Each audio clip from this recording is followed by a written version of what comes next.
Hello, everyone. Very warm welcome to CFTE's Future of RegTech 5x5x5.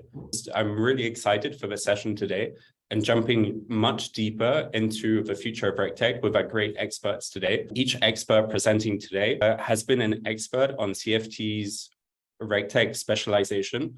Really excited to hear their views. Let's start with introductions from each person sharing today. So let's start with the program directors. Janos, would you like to introduce yourself and just mention a little bit about your role in the specialization and what you taught during the course? Absolutely, and thanks a lot very much, Pierre, for this. So I had the chance to be able to be one of the co-convener of this course with Professor Douglas Arner, who will speak just after me. The role of the RegTech course that we have was to really bring experts in order to be able to complement the body of knowledge in regulation technology. That body of knowledge is unique for startups who are creating solutions. It is unique for large corporate which are using them and also developing them sometime in-house. And it's also unique for regulators around the world. And so I've been able to provide my view and my understanding of the regulatory technology space, both from a startup perspective, where I had the chance to be able to be the founder of a fintech accelerator back in Asia, but also from an academic perspective with the work that I've been able to do with Professor Arner over the time. So that's about me, and that's shortly about the course. But I'm sure Douglas has more to share. Yeah, welcome, Janos. So I'm really interested, and I can't wait for your presentation. Douglas, would you like to go next with your introduction? Thanks very much, and great to see, everybody joining us, but also all my friends, Suba, Klaus, Janos, here today. We spent a lot of time on this course. This is a project that started really over 3 years ago, and through some very difficult times, COVID shutdowns, and really putting it together in a way that I don't think any of us had ever done production on something like this before.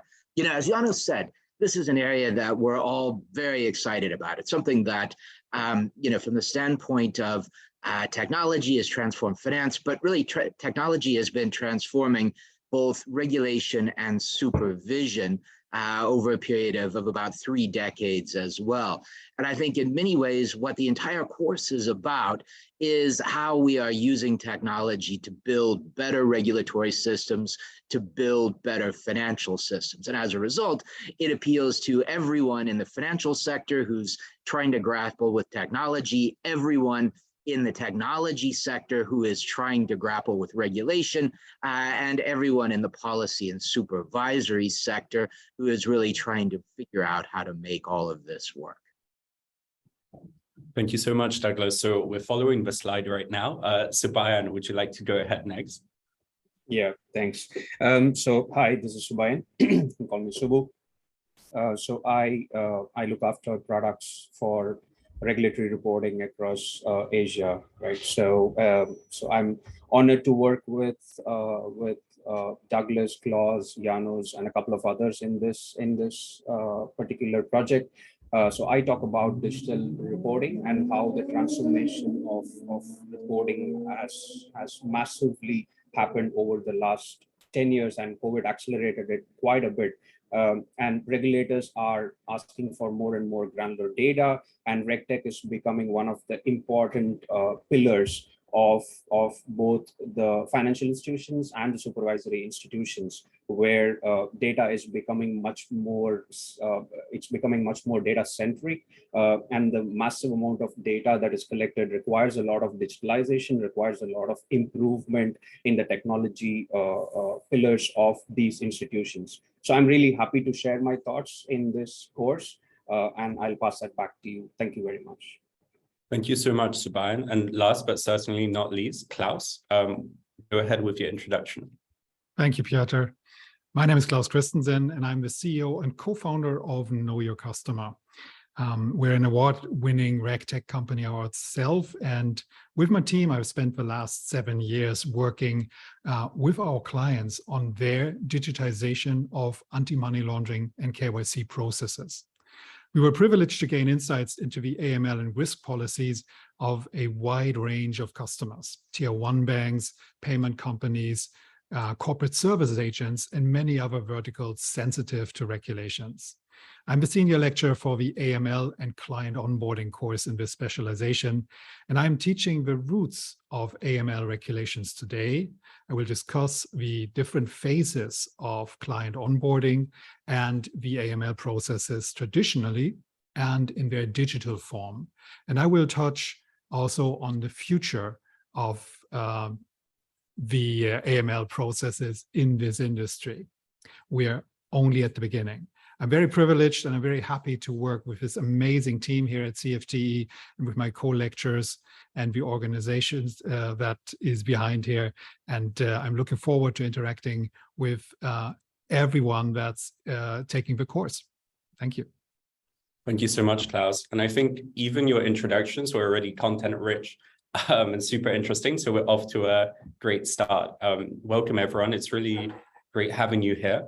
To introduce the format for today, so how the 5x5 works, each expert will have 5 minutes to present the 5 trends they find to be most impactful and most likely to transform RegTech. Following each presentation, we will have an opportunity for everyone from the floor to jump into the Q&A and ask questions directly, make comments, engage in the presentations, and all experts are also very welcome to jump in, share questions, likewise comments, their experience. So it's really, really engaging. Following each presentation, we will then have an opportunity to vote on 3 categories of trends, where the vote will be up to you, and we will decide the top 3 trends for 3 distinct categories.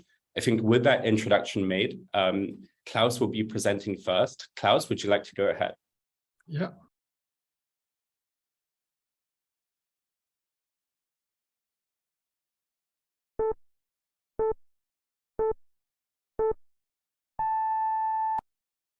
My first trend might seem obvious to most here, but I still say it. Right now, we're in a tidal wave of general RegTech adoption. All the efforts of various regulators for promoting RegTech use and the time and funds invested by RegTech providers are paying off. Now the opportunities of RegTech for regulated verticals are fully accepted. At our company, we've seen that playing out quite clearly in the past few quarters. Before that, our solutions were mostly used by early adopters, which in our world are challenger banks and fintech companies. Now we're seeing very traditional, established tier 1 banks, law firms, and other verticals using our platform to bring the same level of automation and customer experience to their clientele as pioneered by the fintechs and tech-fin companies. Regulators globally have embraced RegTech in more ways than one. Most visible are the regulators that are actively promoting the use of RegTech, like, for example, the Hong Kong MA with their RegTech 2025 vision. These regulators realize that RegTech helps reducing the burden of regulations on both regulated institutions and their customers, and hence reduce the pressure on regulators to keep rules light. But there is a more important trend happening right now. The new generation of regulations are no longer written as if to be implemented paper-based and manually. Instead, they assume more and more that RegTech is in use, enabling regulated institutions to implement more complex rules with real-time updates and more detailed regulatory reporting. My trend number 3, AI use in RegTech is now going beyond the buzzword phase. In the early days of AI in RegTech, the underlying assumption was that you could just replace human decisions with a machine learning model trained by a set of prior human decisions. That simplistic approach can result in huge efficiency gains, but at a price. Racial bias embedded in the training sets, for example, training data security considerations, and most importantly, removing human accountability in an area where the financial institution's accountability to the regulator is fixed by law. At the same time, AI as a technology is ubiquitous today, and it has matured. We will see more use of machine learning and RegTech system, but it will be more targeted to where it makes sense, is safe, and vendors will ensure ethical AI implementations. Not just the usage of RegTech is exploding, the number of vendors has grown considerably since just a few years ago when the term RegTech was created. Smaller vendors now are struggling to be heard above the noise and struggling to integrate with enough legacy systems to be truly useful for clients. Established vendors, larger vendors, need to accelerate development or lose out against the faster, smaller competitors. So trend 4, a consolidation is coming. I believe the market will move away from point solutions that only solve one small problem, and will also leave behind big monolithic solutions that are too inflexible. Providers with modular solutions that can be reconfigured to apply to many different problems and verticals will prevail and move up the value chain. The metaverse is gathering speed. Trend 5, identity and hence KYC and KYB will be even more important in a globally connected metaverse than in the more traditional fragmented financial system operating according to local national regulations only. The opportunities for abusing such a large system of commerce that we can envisage in the metaverse are exponentially higher. But even more impressive are the opportunities for growth in so many dimensions by connecting all of humanity in one fair and open system. I leave you with that question: should we form a metaverse global financial regulator now? Thank you so much, Klaus. Incredibly interesting, and finishing with a really big question. I'm not quite sure what my decision is on that right now. Janos was a strong yes in the comments, so Janos is metaverse ready. I think that's something that we can explore in the Q&A far more. But yeah, super interesting. And now moving to the Q&A.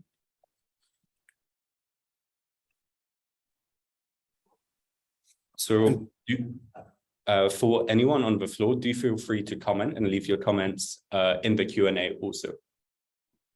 I mean, just typing about the excitement of the metaverse regulator. So it's actually something I've been writing in the last few days. But I think it comes back to this idea of, for example, some of the big tech companies, they need a brand new framework. And I think in those opportunity of creating entire parallel economies, if you think that metaverse is going to be a parallel economy, there is a capacity of rebuilding, not something from scratch in terms of forgetting principles, rules, regulation, best practices, but there will be a parallel economy in the same way that you used to have, for example, on the crypto space, and how a brand new wave has emerged. So I think it warrants the question and exploring the opportunity to build a regulated metaverse, not to add another layer, but I think to look at what would be so unique that is happening in the metaverse that would warrant it. If money is money, then money is money and should be treated as money. But if there's something really unique in the metaverse, then I think it really warrants that question. Sure. No, interesting. That's something that you're working on right now. Just to jump in, so a few things in the Q&A. There's a question. So Klaus, will money laundering become easier in the metaverse? So what else needs to be done for there to be a simple verification system? I don't think it will get easier. It is just a very globally connected system and a very quick system. The speed and the scale are both higher than in the current system. So if you put both together, then yes, there is the danger of more anti-money laundering there, but that is precisely why we will need more identification, more ID, more identity in this space, which is an interesting question that opens up there. How much do you want anonymity and how much do you want to protect society? And that will be something interesting to explore. Absolutely. For sure. So another interesting question by Jason Bao. So Klaus, could you give an example for your trend too? So regulations are made for implementation by technologies as a preference.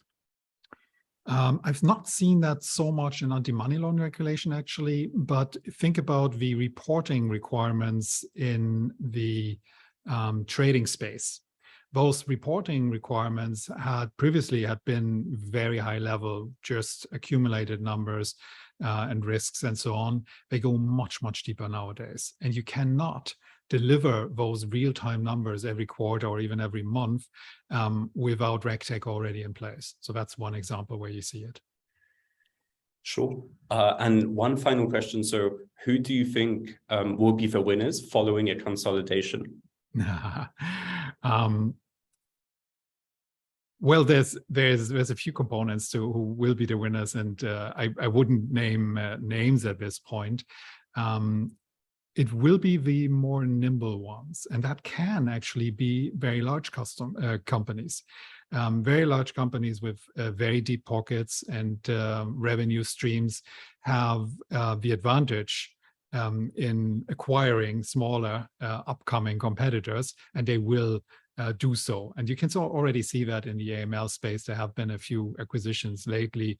Global Data Consortium I just was seeing was acquired by LSEG.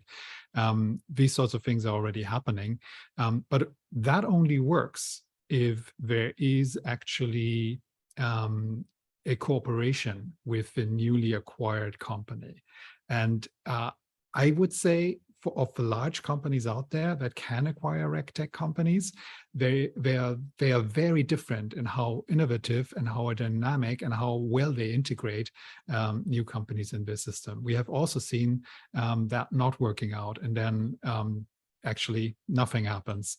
And yeah, so I would say, yes, the advantages with the larger ones that have a capital and are very well capitalized in the US, actually, rather than Europe. That is still a problem, but we have not very deep pockets in Europe, especially in continental Europe.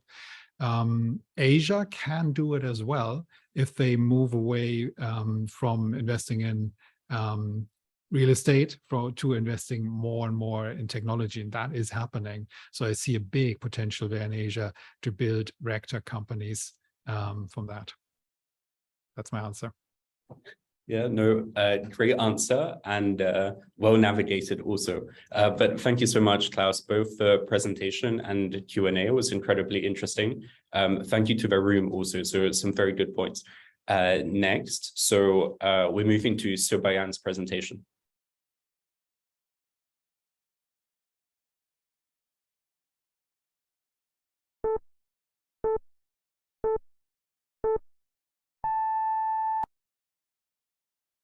And hello, everyone. My name is Subbaiyan, and I'm a RegTech practitioner. Let's go right into the 5 trends of regulatory reporting. Over the last few years, the regulators across the globe have started collecting data in much more granularity. In the past, regulatory reports were Excel spreadsheets at an aggregated level with some slice and dice based on a few attributes or dimensions. Some of the granular data programs that are currently in flight around the globe are AnaCredit in Europe, GDR in Hong Kong, RDT in Thailand, comprehensive credit collection in Australia, and so on. So regulators want the data to be machine readable and to perform the analysis on their side rather than asking the banks for calculated numbers. This allows the regulators to have better insights, and it also avoids a lot of back and forth between the regulators and the banks when details of the calculations are required. As the data becomes more granular for the regulators to analyze the data and build analytics around the data, it's very important to have a consistent common data definition. Since the volume of data increases, data quality needs to be good for organizations to verify the data before it's shipped to the regulators, and for the regulators to have the right results on the analytics that is built.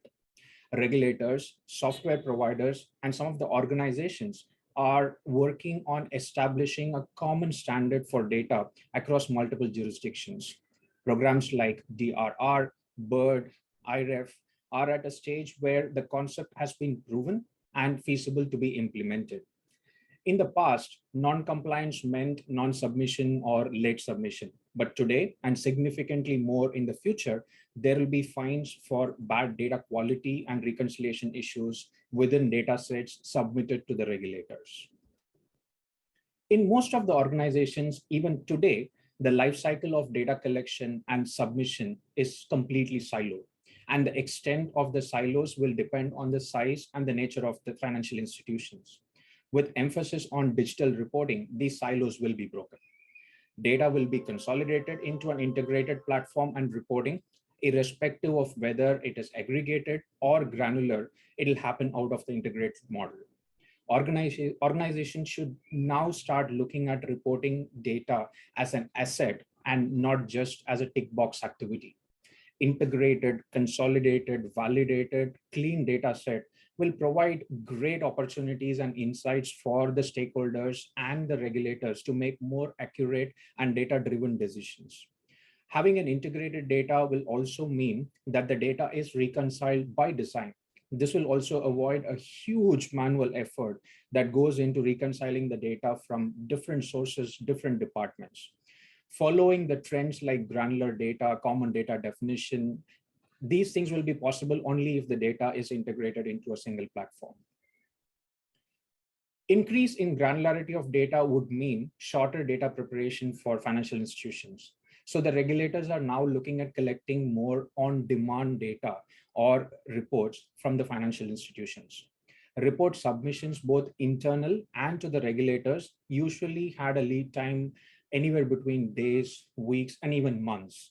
But over the last couple of years, we have all learned that macroeconomic and microeconomic situations could change drastically in a matter of days. So the regulators and the stakeholders are now expecting the turnaround for reporting to be much more faster. And it could even go real time, where the regulators are pulling data from the financial institutions directly. There are various initiatives by different regulators across the globe for data submissions using API and other transmission mechanisms. For example, MAS from Singapore collected about 300,000 data points recently, called Data Collection Gateway, from all the financial institutions successfully. Speaking about trends and not speaking about emerging technologies is an impossible scenario these days. Emerging technologies are used, experimented in various parts of digital reporting initiatives by both regulators and the financial institutions. Automated machine-readable regulations and data submissions will eliminate inconsistencies in data and the interpretation of the regulations. This, coupled with standard data definition, will redefine the way regulatory reports are submitted to the regulator. RPA, NLP kind of technologies are already significantly used by the institutions to improve process efficiencies, identify data quality and reconciliation issues much earlier in the life cycle of reporting, and reduce a lot of manual intervention in the reporting process. The pandemic has accelerated the adoption of cloud in our industry. So we are already seeing the benefits of cloud adoption, and it will continue to be a significant trend in RegTech in future. With that, I would like to thank CFTE again. Over to you. Thank you very much, Subbaiyan. So another very interesting presentation. The particular point that I picked up on was both the MAS example and your comment and the whole trend about the automation of reporting. So yeah, I found that particularly interesting, and for sure something that seems quite reflective. Any experts? So previously the Q&A took a few moments. Any comments from experts in the meantime?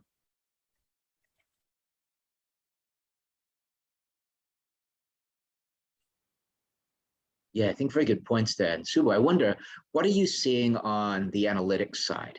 In other words, from with the data that sort of sets you up for application, are you seeing the use of more and more advanced analytics, types of analytics, both on the supervisory side as well as on the industry side? Yeah, Douglas, that's, I mean, I was allowed to present only 5 trends, so analytics didn't make the cut, but analytics will become one of the key outcomes of the data being digitalized, the data being centralized.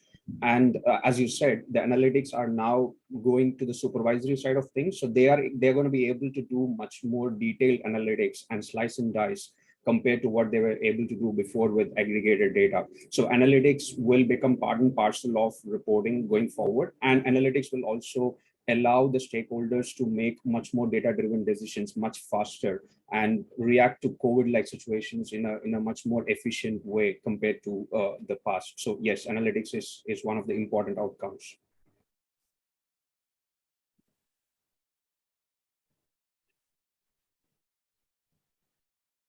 So I see one in the chat also. So and for everyone in the room, do also feel free to challenge. So should have introduced that a bit earlier, but any slightly common challenging statements are really welcome. So everyone, all of the experts here today can for sure handle it. One of the questions I see is, so what's the status of machine readable regulations? So machine readable regulations in Europe is a bit more advanced compared to other regions, right? So the DRR program and the UK regulator are actually in advanced stages of doing pilots with some of the selected banks around machine readable regulations. It's not yet a reality in terms of how the machine readable regulations are going to be sent down to the financial institutions, how the whole metadata is going to be centralized or is going to be standardized for the machine readable regulations to be successful. But things are in extremely advanced stages from a pilot perspective across different supervisory bodies around the world. So I expect the next couple of years is going to be very, very interesting in terms of the machine readable regulations becoming reality. It'll start slow, but then once it starts and kicks in, it's going to kick off and go into an exponential magnitude. Sure, thank you very much. Okay, so the Q&A is really blowing up now. First question from there. So could data granularity lead to a false sense of security? What the question says here is essentially, if focusing on the short term and granularity, could long-term risks be neglected because of that short-term focus?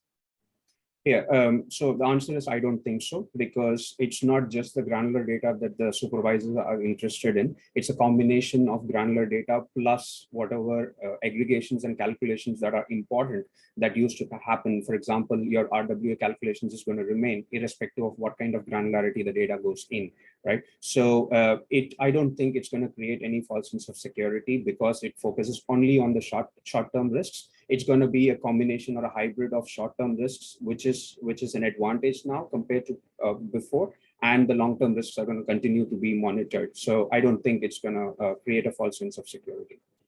Okay, sure. Thank you, Subbaiyan. Janos, I see that you also want to jump on this one. I think on this one, the interesting element of it is also over time, the more data rich you have, you'll be able to find more patterns. And I think it's honestly, I think it also goes to the next question, which is how much data should you collect? I think data should be collected. Today, the cost of storing data is not a topic, right?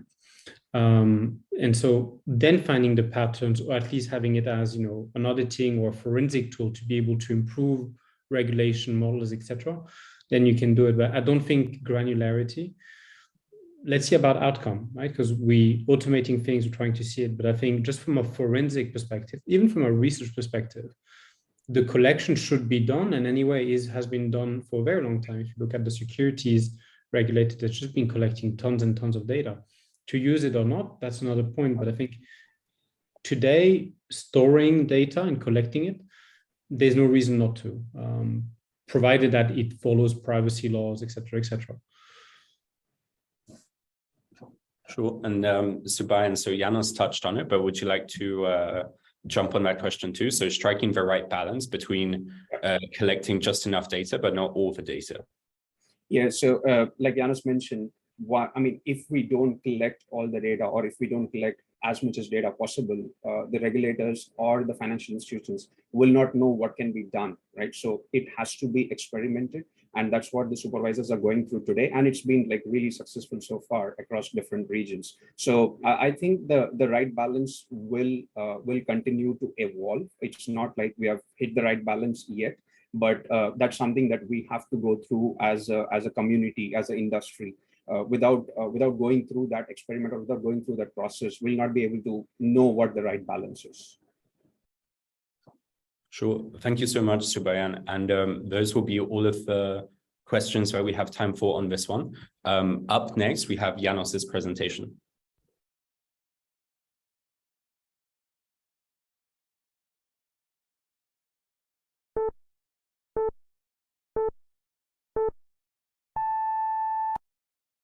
Hey everyone, it's a real pleasure to have you here. And in the next 5 minutes, I'm going to be talking to you about 5 trends on RegTech. The reason why I'm in front of you is I'm Janos, one of the co-convener of the RegTech course of CFTE.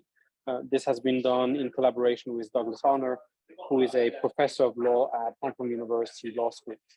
So 5 trends, 5 minutes. First one, RegTech for KYC and onboarding. It has been very clear that KYC and knowing your customer capabilities have not only been a cost reduction exercise for financial institutions, but it also has been a capability for compliance officers to provide a much better user experience to the end users of financial institutions. For example, now not only is it cheaper to do a KYC, but it's also more pleasurable for someone opening a bank account to be able to do it from the comfort of their home. Second RegTech trend, monitoring of markets. Markets have been a huge source of data, especially the stock market and the securities market. Since the late 70s, the SEC has been able to monitor changes in market in order to look for insider trading.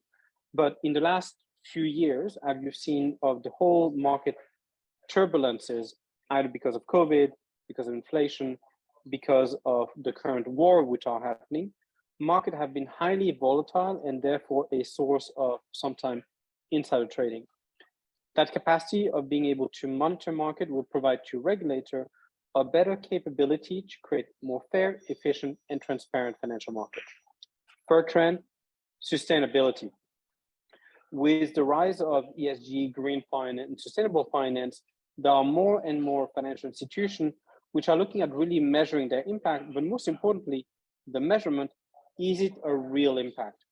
As we know, regulatory technology applies both to regulation of financial services, but also making sure that any institution that has compliance obligation upholds their obligation towards their local regulator, whether being in financial servicing, pharmaceutical, but also, for example, traditional media capabilities. And as a result, that's another trend that we're going to be expecting to see soon. The fourth trend, consolidation of regulatory technology startup.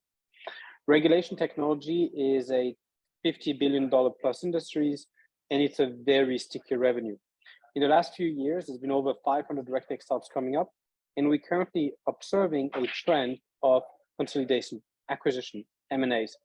The reason why we see that is financial institutions, but also large groups like, for example, Thomson Reuters or Wolters Kluwer, are looking at the innovation capabilities of the RegTech solution, but also capture the recurring revenue and the sticky revenue that those startups have been able to reach over time. Why are the startups interested? Distribution and scale. As venture funding is reducing, their capability of growing is more through larger groups that own larger relationships, and as a result, we should be expecting to see much more M&A activities. Another trend that we see, for example, in RegTech, and that we expect seeing much more, is the capability of using artificial intelligence to monitor better the behavior of sales team in order to make sure that the sales capability in financial institution is compliant from day one.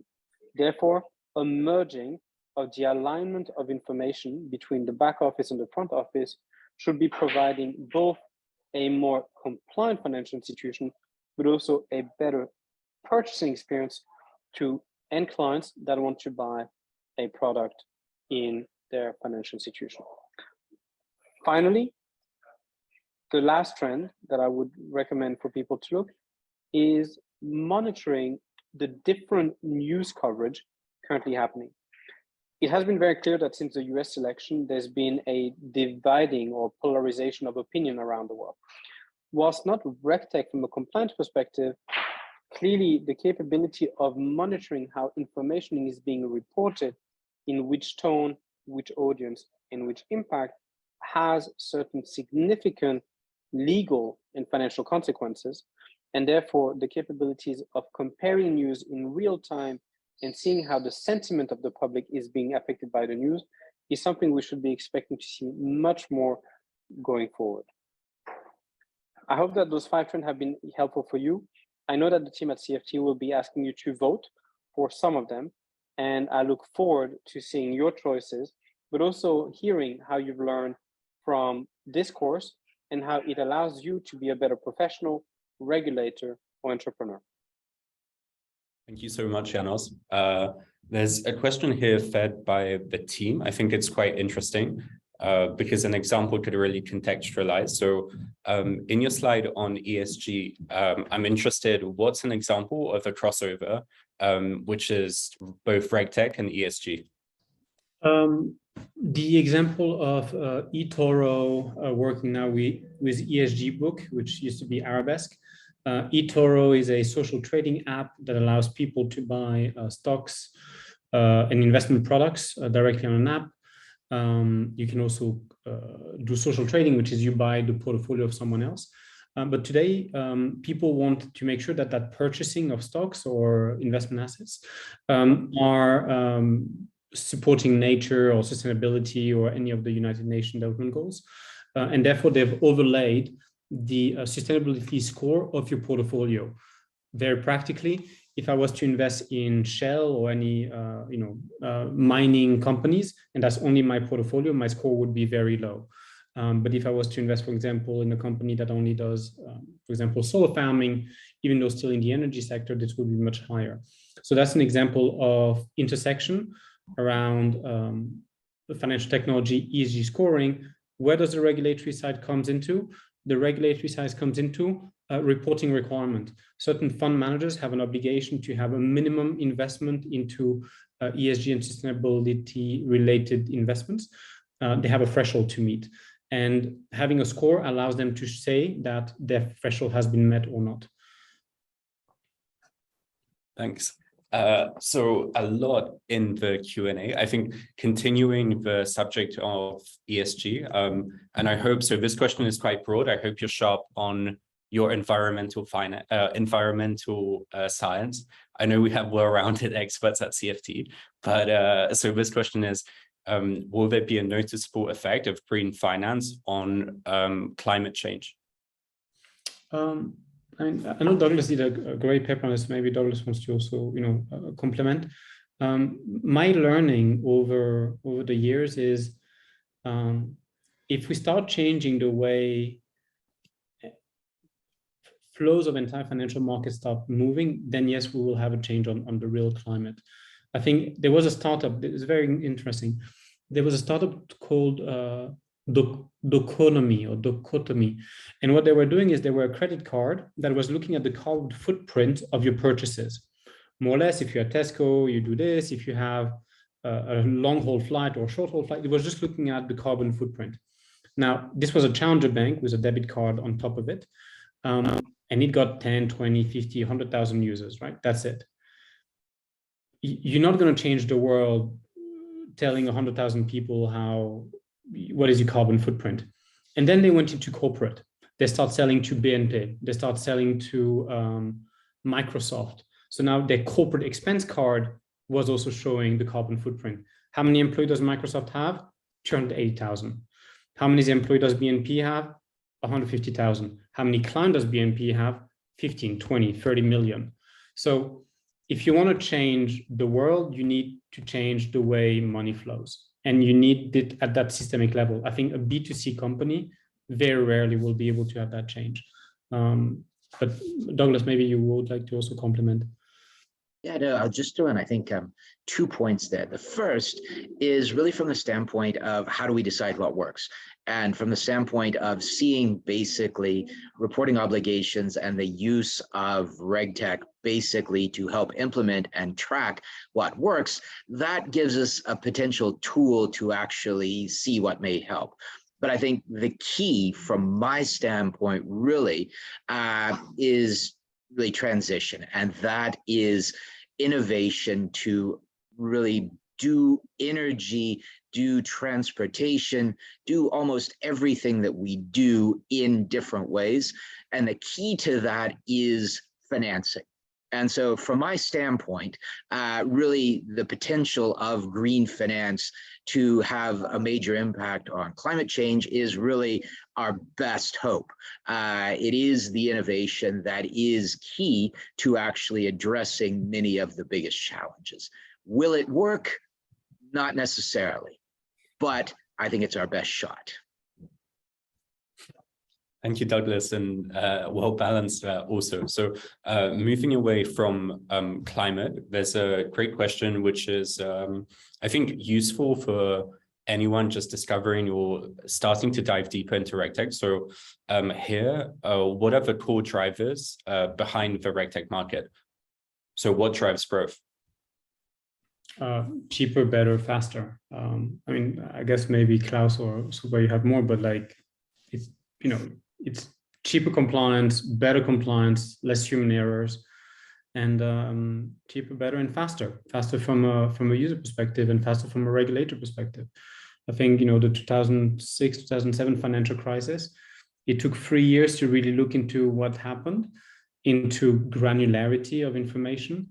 And I think today would be very difficult for a regulator to say that they have 5, 6 years to really look into it. I think people expect an answer tomorrow or yesterday in some cases, especially when it's an economic crisis combined with a social crisis. So better for user, cheaper for the institution implementing it, and faster for regulator to understand at any given time what is happening and what they should be supervising. Yeah, I might also contribute to that.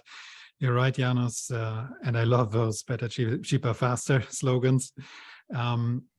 Most of the industry is always looking first at the efficiencies, and I don't think that's right, because the drivers of making it more client-friendly, customer-friendly, and leveling up the experience to an experience that we all have when we work with technology companies. And so the financial sector basically moving up to the same speed and ease of use like we are all used to by now. That is a huge driver. And then the de-risking, because using RegTech is much less risky than not using it. If you do things manually, there's such a huge opportunity for things falling through the cracks and things going wrong. So that is also a major driver for me. Yeah, and just to add to that, I know we're running out of time. So what, like Klaus said, it's going to be looked at as an advantage rather than a tick box activity. And the compliance data and the RegTech data is going to be looked at as an asset, and not just like, okay, I'm going to just comply. I'm just going to like get rid of this to the supervisor kind of a thing. I think that's going to be one of the core things as well. Thank you, Janos. I will just, let me just jump in here, because it is a different industry in some ways than others, because after all, it's the regulation that drives the industry.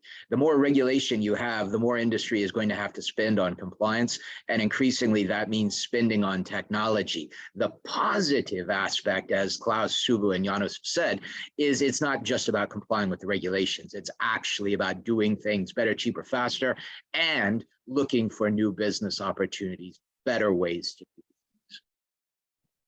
Sure. Thank you for the presentation, Janos, and really great discussion on this one. Thank you. Last but not least, Douglas, your presentation.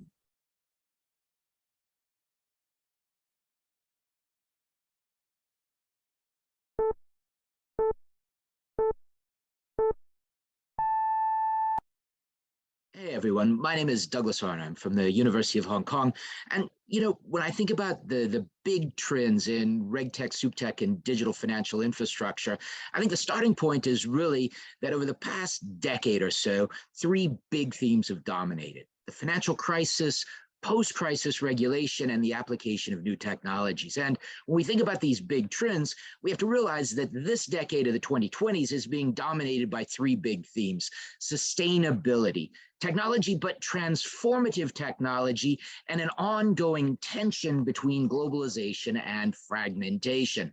And I think as we think about the big five trends for RegTech and SupTech going forward, the first coming out of COVID is really digitization strategies by central banks, governments, and regulators. We're seeing central banks and regulators in particular over the past couple of years have developed much higher levels of comfort with using technology themselves, and they are beginning processes of digitizing all of the information that they already have, of building their analytics capabilities, and as they digitize their internal processes and build analytics, they are increasingly seeking to drive external digitization. This is the idea of SupTech driving RegTech and developing the ecosystem. The second is really around the standpoint of digital regulatory reporting. If we think about one of the biggest regulatory trends right now, it is requiring reports from regulated industries to be done in a digital fashion. This is very important from the standpoint of central banks and regulators, because this means that they are taking information in a digitally native form, which they can then use more easily from the standpoint of analytics. As they require digitization in standardized forms, that drives tech spending by the industry in order to comply with these regulatory processes. And I think that really highlights the third trend, which is around infrastructure systems, particularly for digital regulatory reporting. In other words, we are seeing not only the setting of digital regulatory reporting requirements, but also building of infrastructures to take these submissions. Our classic example is really the US SEC's EDGAR system, in which all reports by listed companies and securities issuers have to go in digital form into a single system, which is then usable by the SEC from the standpoint of monitoring compliance, supervision, and enforcement actions, but also usable by industry, investors, academics, and others from the standpoint of analysis. And we are seeing very much a similar direction across the world as more and more regulators take this example of EDGAR and build systems wherein digital reports are placed to enhance efficiency from the industry, as well as to better enable their own analytics. And we're seeing this not just across infrastructures, but across digital ID systems, as well as payments, including central bank digital currencies. And I think this really highlights that as we think about these infrastructures, we're seeing more and more use of RegTech and SupTech outside of financial services. There's been this debate, is RegTech a type of fintech? And I think the answer is that one can use technology for compliance and supervisory purposes in any regulated industry. And of course, across the past 2 years of COVID, we have seen a dramatic increase, particularly from the standpoint of healthcare, using various technologies to collect, monitor, supervise information, from the standpoint of travel, increasingly from the standpoint of energy. And if I wanted to say, where do I think is the biggest growth area for compliance and also RegTech and SupTech going forward, it is probably from the standpoint of sustainability. Lots of discussions about how fintech, RegTech can help from the standpoint of sustainability. And I think it's very important that as we look at these big trends, we see 2030 as both a target for the UN Sustainable Development Goals, as well as from the standpoint of some of our climate change targets.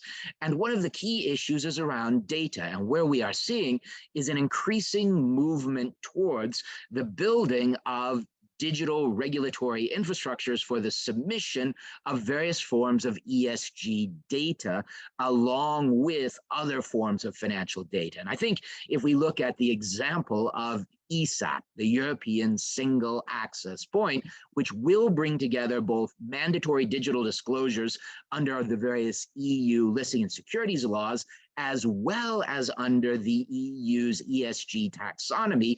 This vast trove of standardized data is going to be tremendously powerful from the standpoint of looking at what works and what doesn't work, both from an investment side as well as the sustainability side.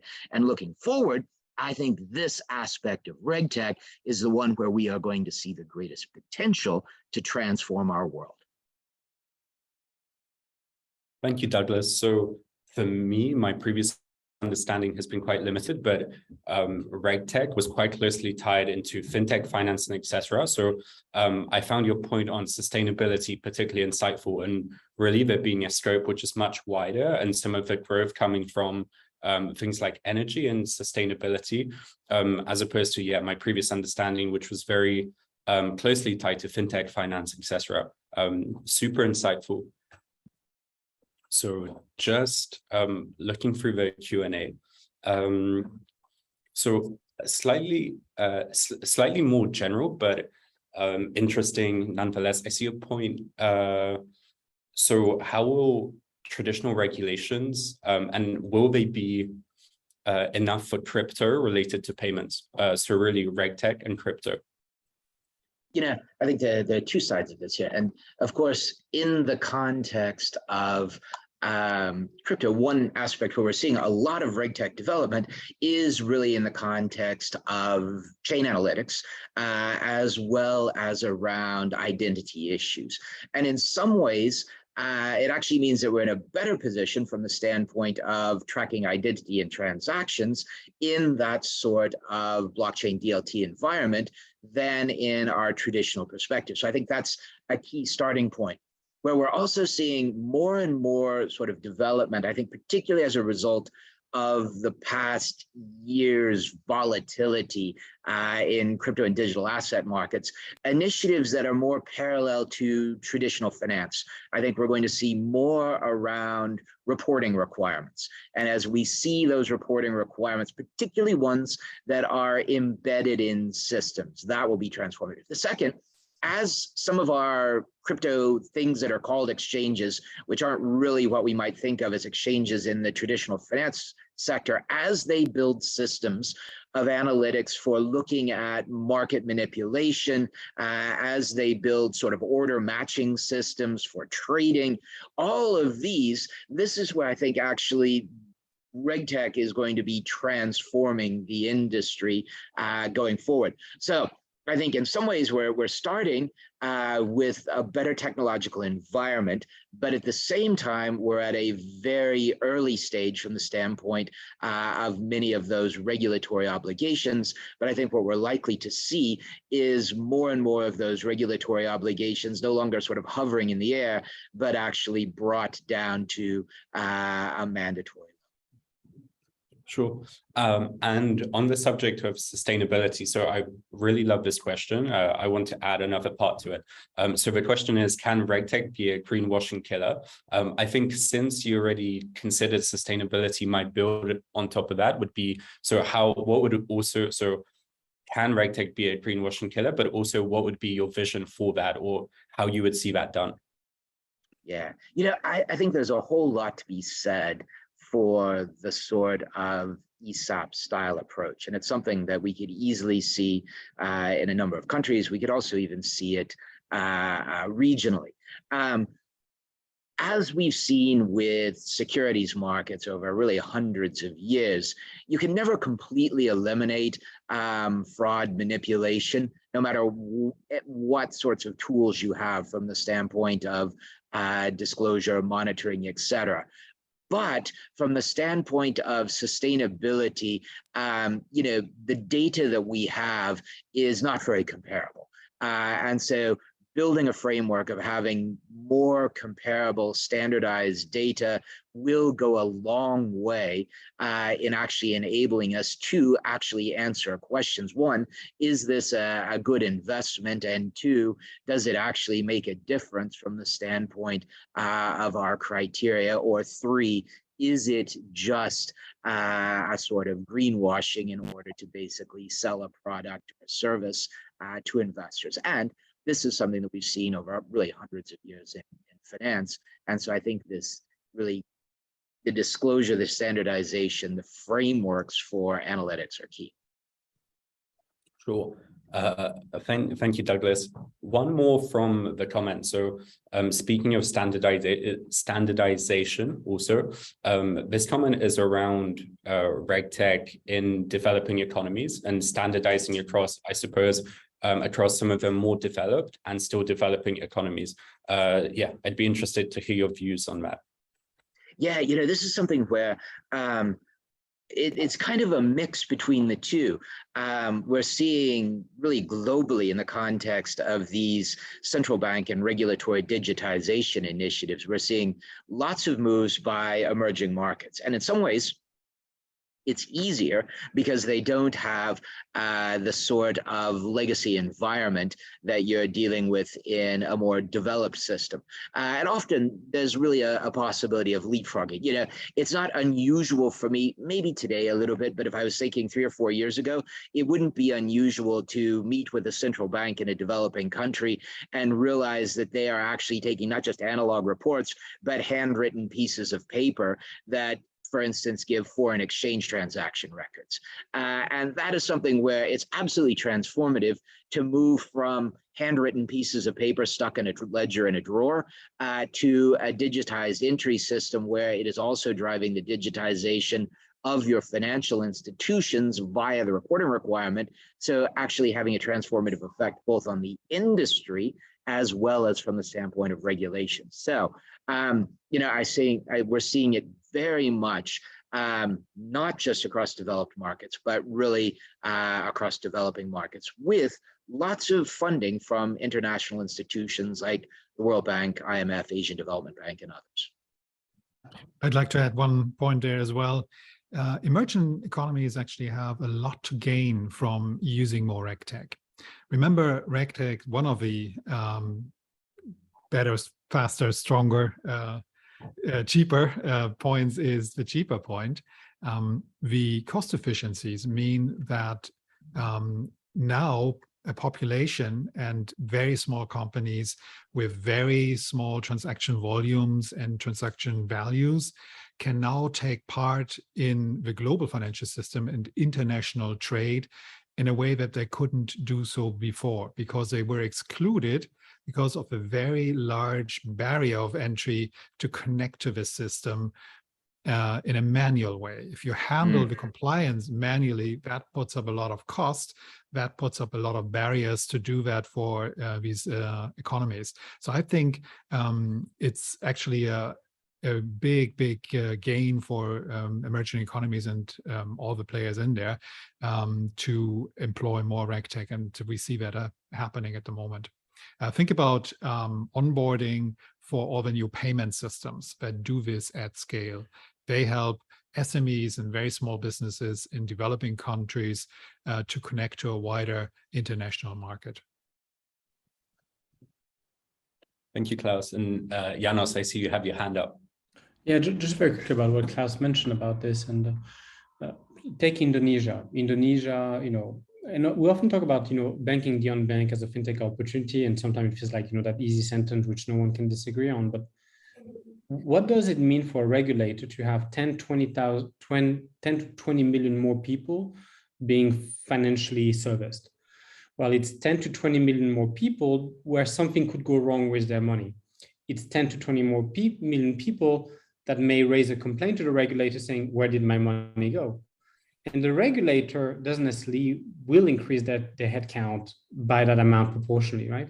So there was a very interesting example in the Philippines where the regulator were looking for a chatbot in order to be able to manage and triage complaints of people that recently received financial services that didn't have it before. Because if for the first time you got money, and for the first time you put it on a bank account as opposed to under your mattress, you're going to have a lot of questions and you're going to be scared quite often. And the regulators, they have to answer those questions, because who do you go to when you did it for the first time? You go to the police, you don't go to the person that gave it to you. That's just because there's no education. And when a query is raised for a regulator, they need to do it. And so what do they need to do? Answer, because it's one of their obligations. So this is a good example also of regulators. When you have brand new people entering financial services, for example, in emerging market, they need this capability to be able to cope with the increased demand of requests. Thank you, Janos. I think time for one more from the Q&A, open to Douglas, but all of the experts also. So this is on the subject of education, but it's completely natural. So promises it's not a plug, but Neves Romano. So how will RegTech shift the skill set required for regulatory required roles? And also, so what's the, do we currently have talent with those skills also? Yeah, I think the key point is just an awareness of digitization. Yes, it does mean that both industry and regulators and supervisors are going to be hiring more people with tech and analytics specific expertise. But I think the key really is across their staff, just a general sort of digital and technological awareness, and in particular, from the standpoint of both, particularly on the regulatory and supervisory side, that application, the use of technology actually helps them do their jobs better rather than eliminating their jobs. Thank you very much, Douglas. And yeah, running slightly behind. So if that's fine comment-wise from everyone, we'll move forward. So thank you so much for all of your presentations. Thank you for all of us who added questions and comments to the Q&A. That discussion was incredibly interesting. I've learned a lot. I hope you have too. Now it's time to vote. So we mentioned there was a competitive element, or at least a fun competitive element to our format today.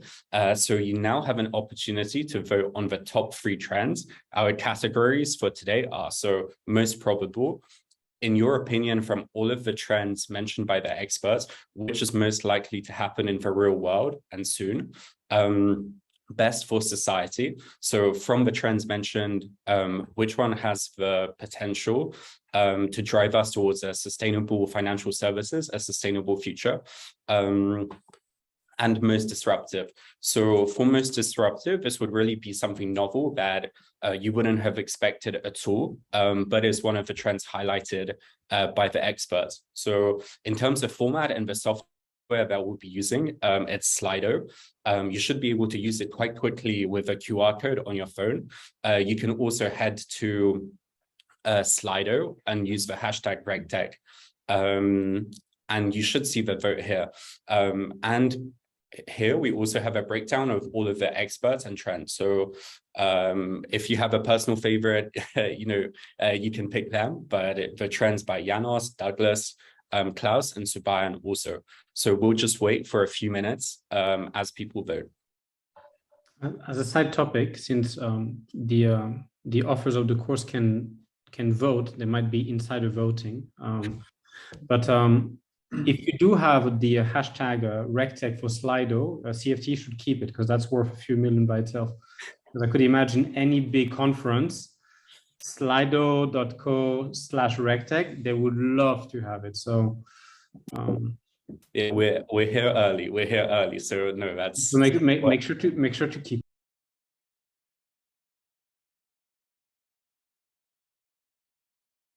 Starting with what trend was most probable. It was RegTech for KYC and onboarding. So next, sustainability. And we actually have a draw, which might be the first time we've had it, but both Janos and Douglas mentioned sustainability.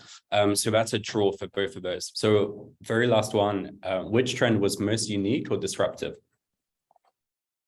And a very strong win here for Claus with AML and the metaverse. I think continuing, so there was a question about creating the right skill set for anyone interested. So all of the experts presenting today are experts from our RegTech specialization. It's something that we've launched recently and created, as Douglas mentioned, over a 3-year period, really looking to create deep and 360 view from introductory subjects all the way to diving much deeper. So through foundations to anti-money laundering, data regulation, digital regulatory reporting, and RegTech for regulators. So a really comprehensive view. And yeah, that has been taught by all of the experts presenting today. And we do have a special deal. So once again, a QR code, that's a real side note or outcome of this presentation. So the rise of QR codes.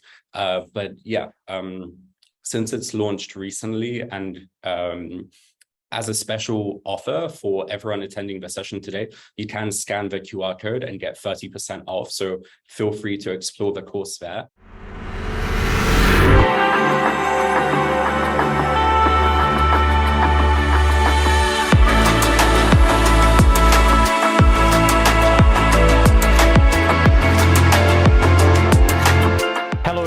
My name is Janos. My name is Simone Di Castri. My name is Tyler Vinny. My name is Claus Christensen. I'm Subbaiyan. My name is Douglas Arner. This course has been designed for financial professionals and regulators. The RegTech specialization enables learners to understand and implement RegTech solutions in their organization.